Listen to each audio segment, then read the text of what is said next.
And more than a week after the Florida primary, we're learning that two poll workers in Broward tested positive for coronavirus. They were at two different locations, one in Weston, the other in Hollywood. CBS 4's Joan Murray is live outside the Hollywood location with the latest. Joan? Well, actually, Maribel, we are in Lauderhill at the Supervisor of Elections office. Hard to believe, but it was only on March 17th that voters went to the poll for the presidential preference primary. It was a very successful primary. They had more than they expected in terms of voter turnout. Unfortunately, there were more than 4,000 poll workers during that election, and we're told, unfortunately, that two have now tested positive for the coronavirus. One is a man, one is a woman. Let's go to some video. So the man, who is said to be very ill, worked at the David Park Community Center in Hollywood.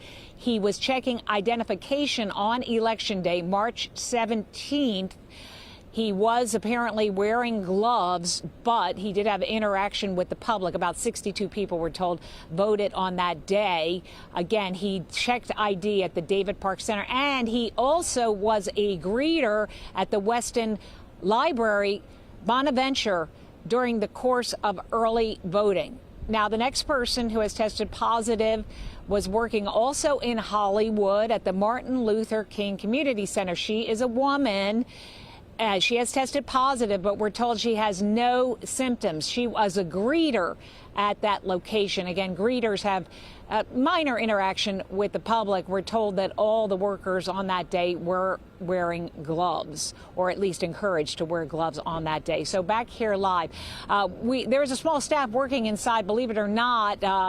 They are getting ready for the August primary. That goes on. Work for that upcoming primary goes on. But once again, two workers who were involved in the March 17th primary tested positive. If you think you need to, if you think you have interaction, maybe are showing any kinds of symptoms, you're urged to contact your family doctor.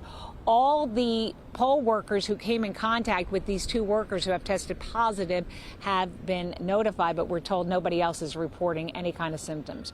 Reporting live in Lauderhill, Joan Murray, CBS 4 News.